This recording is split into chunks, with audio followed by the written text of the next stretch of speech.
اعوذ باللہ من الشیطان الرجیم بسم اللہ الرحمن الرحیم ربی یسر ولا تعسر وتمم بالخیر وبک نستعین ربی اشرح لی صدری ویسر لی امری واحلل عقدۃ من لسانی یفقہوا قولی واجعل وزیرا من اہلی آمین یا رب العالمین۔ السلام علیکم ورحمۃ اللہ وبرکاتہ۔ پیارے بچوں، ہم نذیر اکبر آبادی صاحب کی نظمیں کر رہے ہیں۔ تو پہلے ہم نے آدمی نامہ کیا تھا، اس کے بعد دارالمقافات کیا، ابھی یہ بیچ میں رہ گیا ہے روٹی کی فلاسفی یا روٹی کا فلسفہ کیا ہے۔ تو یہ بچوں، یہ ان کا پورا تعارف ہے، یہ آپ کے پاس آ جائے گا اور آپ اس کو پڑھ لیجئے گا۔ میں نے پہلے وہ پورا سمجھایا بھی ہوا ہے کہ وہ کیوں آگرہ میں منتقل ہوئے تھے، اور ان کی زبان جو ہے دہلی کی تھی، لیکن عام زبانوں کا بھی ان کی زبان پر اثر ہے۔ تو آئیے دیکھتے ہیں کہ روٹیوں کے بارے میں وہ کیا کہتی ہیں۔ جب آدمی کے پیٹ میں آتی ہیں روٹیاں، یعنی آدمی جب روٹی کھا لیتا ہے، جب آدمی کے پیٹ میں آتی ہیں روٹیاں، پھولی نہیں بدن میں سماتی ہیں روٹیاں۔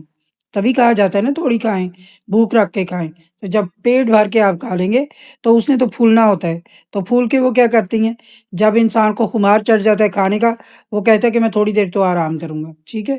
تو روٹی کھا کے کوئی بھی اٹھ کے کام کرنے کے لیے تیار نہیں ہوتا، اسی لیے کہا جاتا ہے کہ تھوڑی سی کم کھائیں، تاکہ آپ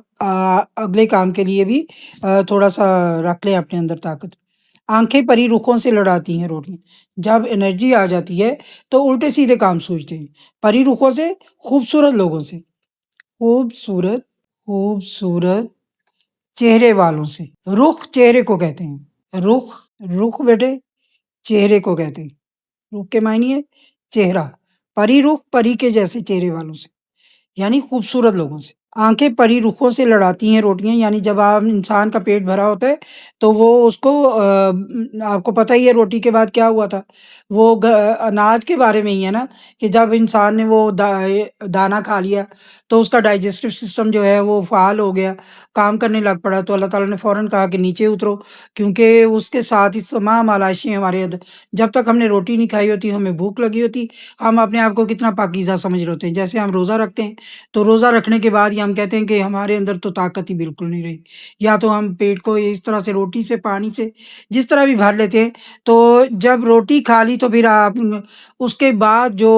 کام شروع ہوتے ہیں نا، وہ عجیب و غریب ہوتے ہیں۔ تو انہی میں سے جب پیٹ بھر کے روٹی کھا لی تو پری رخوں سے یہ فراغت آپ کو آ گئی نا، پیٹ بھرا ہوا ہے، طاقت آ گئی ہے بدن میں، تو آپ الٹے سیدھے کام کریں گے۔ آنکھیں پری رخوں سے لڑاتی ہیں روٹیاں، یعنی پھر ہی آپ خوبصورت لوگوں کی طرف متوجہ ہوتے ہیں، اور سینے اوپر بھی ہاتھ چلاتی ہیں روٹیاں، یعنی کہ انسان کہتا ہے کہ ہاں میں طاقتور ہوں، میں اب کسی کا مقابلہ کرنے کے لیے تیار ہوں۔ جتنے مزے ہیں سب یہ دکھاتی ہیں روٹیاں۔ تو جو بھی زندگی کے مزے ہیں وہ سارے جو ہیں روٹیوں کے دم سے ہیں۔ روٹی سے جس کا ناک تلک پیٹ ہے بھرا، کرتا پھرے ہے کیا وہ اچھل کود جا بجا۔ اب آپ نے دیکھا ہی ہوگا، جتنے بھی کوئی پیٹ بھر کے کھانا کھا لیتا ہے، چاہے کوئی غریب ہو یا امیر ہو، جس کو بھی پیٹ بھر کے کھانا مل جاتا ہے وہ کوئی سیدھا کام کرتا ہوا کم ہی آپ کو نظر آتا ہے۔ جب اس میں یہ طاقت آ جاتی ہے، دیوار پھاند کر کوئی کوٹھا اچل گیا، یعنی کہ نکمے کام کرنے لگ پڑے، دوڑ لگا دی، یہ سب روٹی کی طاقت کی وجہ سے۔ ٹھٹھا ہنسی شراب صنم ساقی اس سوا، یعنی ہنسی مذاق کرتا ہے، شراب کا انتظام کرتا ہے، محبوب کا انتظام کرتا ہے، اور جو ساقی ہے پلانے والا ہے اس سے بھی بڑھ کر اور کیا کرتا ہے، 100 طرح کی دھوم مچاتی ہیں روٹیاں۔ روٹی جب کھا لیتا ہے انسان تو اس کو 100 طرح کی الٹی سیدھی باتیں سوچتی ہیں، بجائے کریٹیو کام کرنے کے، تخلیقی کام کی بجائے۔ تو اسی لیے کہا ہے کہ بھوک رکھ کے روٹی کھائی جائے۔ تو کریٹیو کام اگر آپ یہ کہا ہے نا، روٹی سے جس کا ناک تلک ہے پیٹ بھرا،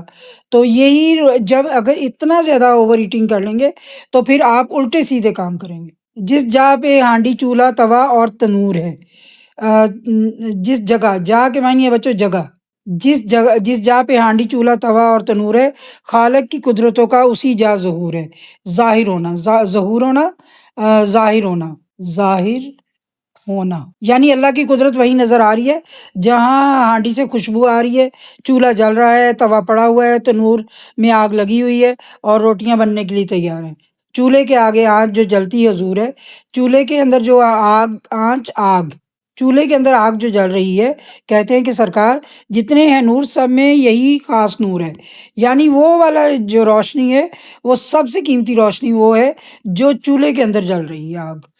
اس نور کے سبب نظر آتی ہیں روٹیاں، یعنی پتہ ہے کہ چولہا جل رہا ہے، اب روٹیاں پکیں گی۔ آوے توے تنور کا جس جا زباں پہ نام، یعنی جب زبان پہ توے یا تنور کا نام آ جاتا ہے تو بھوک چمک اٹھتی ہے۔ یا چکی چولہے کا جہاں گلزار ہو تمام، یعنی آٹا پیس رہے ہیں، چولہے کا اہتمام ہو رہا ہے، مٹی لگائی جا رہی ہے، اس کو ایک خاص طرح کی مٹی لگاتے ہیں نا ہر روز، چولہے کو نیا کرنا اس کو کہتے ہیں، تو اس کو مٹی لگاتے ہیں، تو وہ کہتے ہیں کہ وہ جب مہکتا ہے، وہ مٹی لگتی ہے نا جب چولہے کو، تازہ مٹی لگتی ہے تو وہ مٹی کی ایک خوشبو پھیلتی ہے، تو کہ وہ مٹی کی خوشبو پھیل جاتی ہے، پتہ چل جاتا ہے کہ اب چولہے کا کام شروع ہونے والا ہے۔ یہاں سر جھکا کے کیجئے ڈنڈوت اور سلام، ڈنڈوت وہ ہندو کی طرح سلام کرنا، اور سلام یوں جھک کر سلام کرنا، کہ یہاں پر جہاں توا تنور اور چکی چولہے کا گلزار مہک رہا ہے، یہاں پر آپ ہاتھ جوڑ کر یعنی وہ بھی کیجئے، ڈنڈوت بھی کیجئے اور سلام بھی کیجئے، اس واسطے کہ خاص یہ روٹی کے ہے مقام، یعنی چکی چولہا اور چولہے کو مٹی لگ گئی ہے، تو یہ جو مقام خاص ہے، یہ جو ہے یہ خاص وہ جگہ ہے جہاں سے روٹی آپ کو ملے گی ملے گی۔ پہلے انہی مکانوں میں آتی ہیں روٹیاں، یعنی تنور کے پاس روٹی ہوگی، چولہے کے پاس روٹی ہوگی، اور پھر اسی جگہ کو جا کے سب جو وہاں پر بیٹھے ہوئے ہیں ان کو سلام کیجئے، کیونکہ ان کے پاس ہی سب سے پہلے روٹی آئے گی۔ ان روٹیوں کے نور سے سب دل ہے پور بھرے ہوئے، یعنی ان روٹی بھی سفید رنگ کی ہوتی ہے نا بچوں، آپ کو پتہ ہی ہے۔ ان روٹیوں کے نور سے سب دل ہیں پور، آٹا نہیں چھلنی سے چھن چھن کے گرے ہے نور، یعنی سفید رنگ کا آٹا گر رہا ہے، تو وہ کہہ رہے ہیں کہ یہ نور گر رہا ہے۔ پیڑا ہر ایک ہے اس کا برفی و موتی چور لڈو ہوتے ہیں، یعنی چھوٹے چھوٹے دانوں کو موتی کہا جاتا ہے، ان کو باندھتے ہیں ان کو شیرہ لگا کر، تو ان کو موتی چور کہتے ہیں، یعنی چھوٹے چھوٹے موتیوں کو چور کر پھر ان کو باندھنا، اور اس لڈو کو موتی چور کہتے ہیں۔ برفی بھی سفید رنگ کی ہوتی ہے، اور موتی چور کی طرح پیڑا گول ہوتا ہے، تو اس کو موتی چور کہہ دیے۔ ہرگز کسی طرح نہ بجھے پیٹ کا تنور، یعنی پیڑا انہیں نظر آ رہا ہے برفی اور موتی چور، اور کہتے ہیں کہ پیٹ، آپ کو پتہ ہے جب بھوک لگ جاتی ہے تو کوئی کام نہیں سوچتا، بڑے سے بڑا فرما بردار بھی جو ہے وہ کہتا ہے کہ پہلے مجھے روٹی دو تو پھر میں کوئی اور کام کروں گا، تو اس آگ کو مگر یہ بجھاتی ہیں روٹیاں، یعنی وہ جو پیٹ میں آگ لگی ہوئی ہے کہ بھوک لگی ہوئی ہے شدید ترین، تو اس آگ کو کون بجھاتا ہے؟ روٹیاں، جب روٹیاں اس پیٹ میں جاتی ہیں تو پھر وہ بھوک کی آگ جو ہے وہ مٹ جاتی ہے۔ پوچھا کسی نے یہ کسی کامل فقیر سے، یہ مہر و ماہ حق نے بنائے ہیں کاہے کے، یعنی مہر سورج، واو کے معنی اور، ماہ کے معنی چاند، ٹھیک ہے، یہ نیچے لکھا بھی ہوا ہے بچوں، یہ سورج ہے اور یہ چاند ہے۔